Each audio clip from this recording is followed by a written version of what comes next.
At Sierra, you'll always find apparel, footwear, and gear for 20 to 60% less than department and specialty store prices. But right now it's clearance time, so you can save even more on everything you need to get active and outside. Visit your local Sierra store today.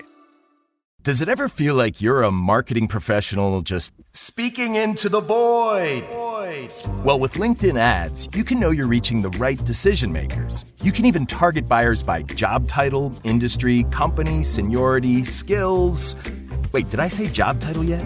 Get started today and see how you can avoid the void and reach the right buyers with LinkedIn ads. We'll even give you a $100 credit on your next campaign. Get started at linkedin.com/results. Terms and conditions apply. This is Optimal Living Daily, 5 Ways to Conquer Your Fears by Karl Staib of digtofly.com. And I'm Justin Malik, the guy who's been reading articles to you every day of the year. If you find value in it, I'd greatly appreciate it if you could share it with friends, family, coworkers, anyone really. And I'll keep this intro nice and short, so let's get right to it as we optimize your life.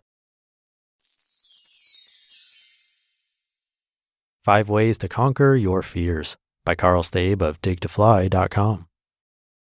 What is the one emotion that influences most of our choices?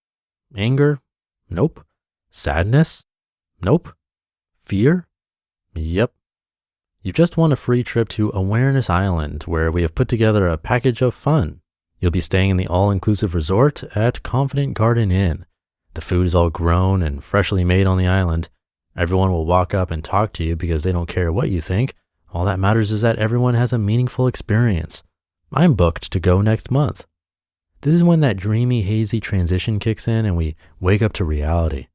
Fear is a part of our lives, but that doesn't mean that we have to give in to its bullying. So why does fear play such a big role in our lives? We use fear to protect ourselves against pain. We know that running into a bear's cave while he's sleeping on a summer afternoon will have disastrous effects. Our fear says, "Are you crazy?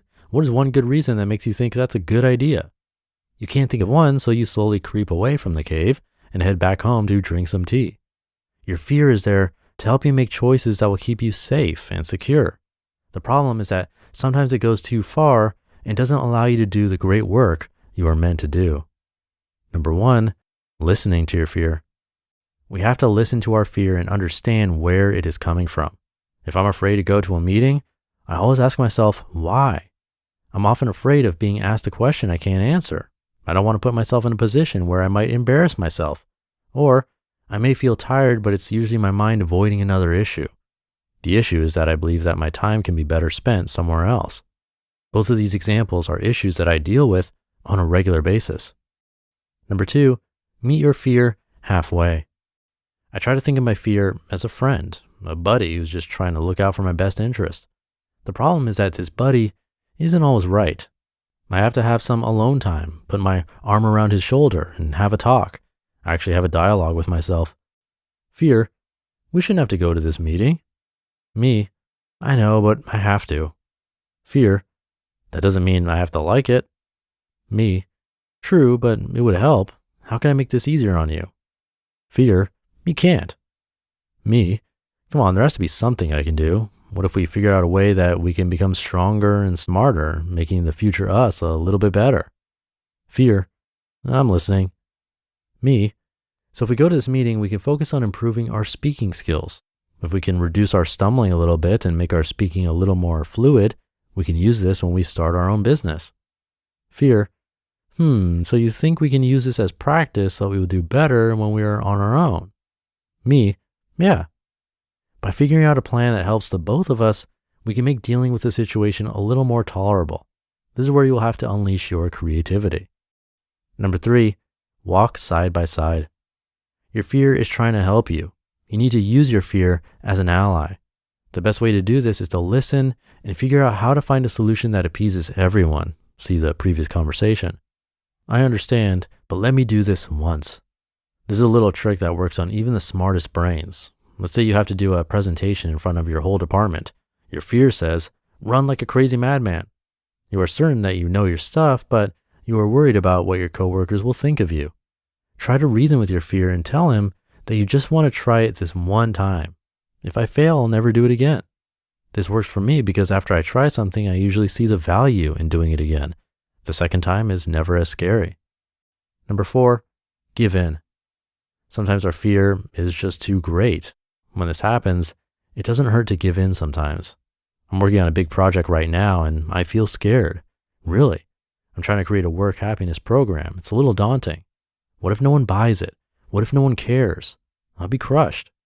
These are all valid concerns, but I know that creating the program will help the future me. Instead of diving in, I procrastinate by creating a list of what I need to do tomorrow. I create a really easy list that doesn't scare me. Work on outline of work happiness program. Write a half page, just a little semblance of an opening. If I feel like doing more, I will, and then celebrate my victory. I don't feel like I'm really trying to accomplish anything by setting myself up for tomorrow.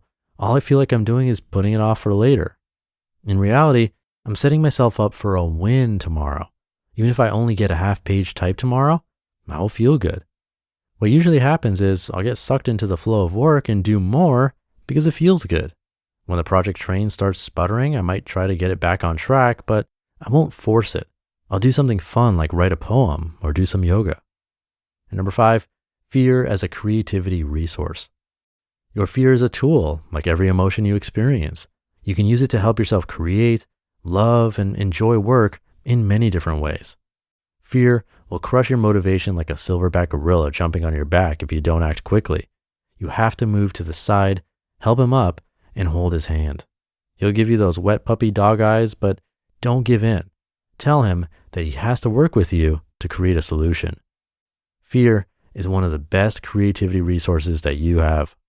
Use it. You just listened to the post titled 5 Ways to Conquer Your Fears by Karl Staib of digtofly.com, and I'll be right back with my commentary. Thank you to Instacart. I'm always looking for ways to streamline my life, and after the relaxed pace of summer, settling back into a routine can be overwhelming, especially with meal prep. This is where the convenience and quality of Instacart are a total game changer. With just a few taps, I can get everything for my weekly meals with delivery via Instacart in as fast as 30 minutes. The service has always been reliable for me, and I trust the experienced shoppers to pick fresh, high-quality ingredients just as I would. It's a seamless way Instacart helps to deliver my essentials, freeing me up to focus on my wellness instead of spending time on errands. Instacart brings convenience, quality, and ease right to your door so you can focus on what matters most. Download the Instacart app and use code OPTIMAL20 to get $20 off your first order of $80 or more. That's code OPTIMAL20 to get $20 off your first order of $80 or more. Offer valid for a limited time. Excludes restaurants. Additional terms apply. This episode is brought to you by State Farm. Checking off the boxes on your to-do list is a great feeling. And when it comes to checking off coverage, a State Farm agent can help you choose an option that's right for you. Whether you prefer talking in person, on the phone, or using the award-winning app, it's nice knowing you have help finding coverage that best fits your needs. Like a good neighbor, State Farm is there. And thank you to Karl. I like that idea of thinking about fear as your buddy. That's something I learned in a book. When it comes to anxiety or fear, you can think of it as a little buddy, or it could be even a little monster that's kind of negative and always worried. You can acknowledge it and talk to it and try to move away from letting it control your life. It also reminds me of something that I saw shared around. We all tend to replay things in our heads where we were embarrassed or did something wrong. Replaying it is not helpful, and we're often being critical of ourselves in that moment instead of forgiving. So one thing you can do, or that might help every time you catch yourself doing that, is to play a really silly song in your head as you're imagining that scene where it was embarrassing. Like the theme song from Seinfeld or Curb Your Enthusiasm, which is really silly sounding. You might find it softens the image and your thoughts about it. And while you might not find it completely comical, it'll definitely lighten your thoughts about it and possibly give space for you to forgive yourself or even just let it be. So it's something to try. Let me know how it goes. Thank you for being here and listening every day and considering these articles and my commentary. And I'll see you tomorrow over the weekend where your optimal life awaits.